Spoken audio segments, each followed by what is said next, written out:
آہستہ آہستہ پھر وہ یہ ٹیلی ویژن ساتھ میں ہی آ گیا ریڈیو اسٹیشن کے، وہ جو سیلز ڈپارٹمنٹ تھا کہہ سکتے ہیں کہ وہ ہاں پہلے وہ الحمرا میں لگانا چاہ رہے تھے تو پھر وہاں آ گیا.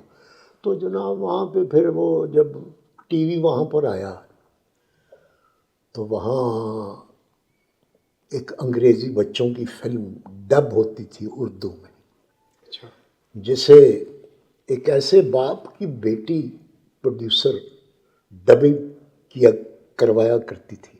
ایک ایسے باپ کی بیٹی جس باپ کے نام میں 2 بار فیض آتا ہے، کیا فیض احمد فیض، منزہ فیض، وہ ڈبنگ کرتی تھی. تو اس نے راشد ڈار صاحب کے تھرو مجھے بلوایا اچھا ریڈیو اسٹیشن سے.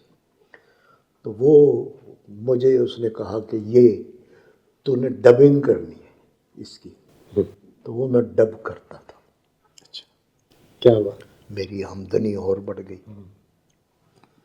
صوفی تبسم صاحب اردو سبق پڑھایا کرتے تھے ٹیلی ویژن پر، ایک بلیک بورڈ پر لفظ لکھا کرتے تھے اور اس میں یونیورسٹی کے بچیاں آتے تھے. میں ان دنوں سر سید کیمبرج اسکول میں پڑھتا تھا. اچھا یہ میرے باپ کی خواہش تھی. میرا باپ تو چاہتا تھا میں ایچیسن میں پڑھوں، مگر نہیں ہو ہی نہیں سکتا تھا، وہ تو پہلے ہی فوت ہو گئے تھے. تو وہ سر سید میں مجھے داخل کروایا تھا انہوں نے. تو میں نے وہاں سے بھی پھر وہ پرنسپل صاحب سے گزارش کی کہ سر میں اب فیس نہیں دے سکتا. تو انہوں نے کہا کہ تم فیس کے بغیر پڑھو گے، صرف لائبریری کا جو کارڈ ہے اس کے پیسے دے دینا. وہ 50 پیسے تھے. یہ مجھے ایک سہولت مل گئی کہ 50 پیسے میں لائبریری سے میں کتابیں لایا کرتا تھا اور گھر لا کے پڑھا کرتا تھا. وہ ایک باجی شہناز بٹ ہوتی تھی لائبریرین. اچھا وہ اجازت نہیں ہوتی کتاب گھر لے جانے کی، وہ کہتی تھی تو لے جایا کر. تو کتابوں کا شوق مجھے جب بھی تھا. تو وہ جناب پھر میں روتا ہوا جایا کرتا تھا. تو وہ کانٹریکٹ جو تھا نا وہ ایک دفعہ ختم ہو گیا. اچھا ریڈیو کا. ہاں جی. تو ایک بندہ جس کا پورا دار و مدار ہی اس کانٹریکٹ پر تھا وہ رک جائے. تو میں پھر دن کی روشنی میں روتا ہوا نکلا. تو امانت علی خان صاحب اور نزاکت سلامت صاحب، فریدہ خانم صاحبہ، وہ لان میں بیٹھی ہوئی تھی، یہ سارے لوگ. تو امانت علی خان صاحب نے کہا کہ یہ کون بچہ ہے، کیونکہ میں تو ڈرامے میں تھا. وہ میوزک کے دیوتا تھے سب لوگ. تو کسی نے بتایا کہ یہ خسر صاحب کا بیٹا ہے. تو انہوں نے کہا یہ روتا ہوا کیوں جا رہا. تو وہ ایک دوسرے میں انہوں نے کہا کہ جی پتہ نہیں. تو مجھے ایک بندہ بلانے کے لیے آیا کہ خان صاحب بلا رہے ہیں. میں گیا تو کہنے لگے کیا بات. تو مجھے ہچکی لگ گئی کہ میرا کانٹریکٹ جو ہے وہ ختم ہو گیا. تو اللہ تعالیٰ ان کو کروٹ جنت نصیب کرے. تو انہوں نے کہا کس نے کیا. میں نے اس پروگرام آرگنائزر کا نام بتایا. میرے بازو سے پکڑ کر مجھے لے کر اس کے پاس گئے اور انہوں نے کہا اس کا کانٹریکٹ ابھی بناؤ. نہیں تو میں ہیڈ آفس بات کر کے ابھی بنوا لوں گا. تو میرا پھر کانٹریکٹ رینیو ہو گیا. اس کے بعد پھر وہ بندہ کافی دفعہ شرارتیں کرتا تھا.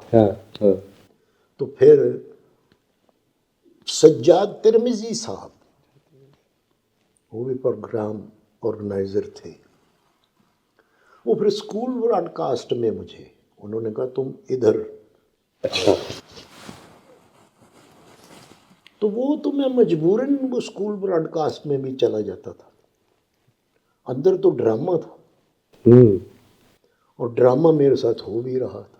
تو وہ پھر میں نے کیا وہ 250 روپے میں نے 200 پروگرام بھی کیے مہینے، اچھا خبریں بھی پڑھی، بچوں کے پروگرام بھی کیے، بچوں کو کہانیاں بھی سنائیں، لکھی بھی، بچوں کے ڈرامے بھی لکھے.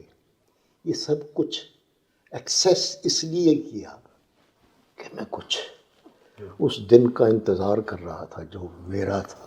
واہ واہ واہ کیا بات. تو بہت سے لوگ اچھے تھے جنہوں نے مجھ یتیم کے سر پر ہاتھ رکھا تھا، اور بہت سے لوگ اتنے اچھے تھے کہ انہوں نے سر پر ہاتھ رکھنے کی بجائے میری راہ میں روڑے اٹکائے، ہاں مجھے بہت رلایا. تو اللہ ان کا بھی بھلا کرے گا. بلکہ انہی کا نتیجہ بھی ہے. تو بس واہ. پھر ٹیلی ویژن آیا، وہاں پر میں وہ منیزہ بی بی کا پروگرام کرتا تھا. پھر ایک وہ جو آن ایئر میں آیا، وہ پہلے تو میں وہ ڈبنگ کرتا تھا، الف نون. پھر وہ جنگ جب لگی ہے نا 65 کی، تو وہ الف نون میں پہلی انٹری میری ہوئی. وہ تھا کہ الف نون وہ ڈیفنس فنڈ کا چندہ اکٹھا کرتے ہیں. تو اس میں ایز اسٹوڈنٹ اپنی پاکٹ منی لا کر دیتا ہوں. اچھا. تو اس زمانے میں دن میں ڈرائی ریہرسل ہوتی تھی، پھر کیمرہ ریہرسل ہوتی تھی، اور شام کو وہ لائیو ہوتا تھا پروگرام. تو میں اتنا ایک نادان تھا کہ میں جب ڈرائی ریہرسل کے لیے گیا تو میں سمجھا کہ یہ بس اسی طرح ہوگا. اور جب کیمرہ ریہرسل میں نے وہ مانیٹر جو لگا ہوتا ہے، کیمرہ ریہرسل میں نے اپنے آپ کو مانیٹر میں دیکھا، تو میں دیکھنا شروع ہو گیا کہ یہ کیا ہوا. کیا میری تصویر بھی ریڈیو پر تو میں آواز سنتا تھا، آئی ٹی وی میں بھی میں آ گیا. واہ.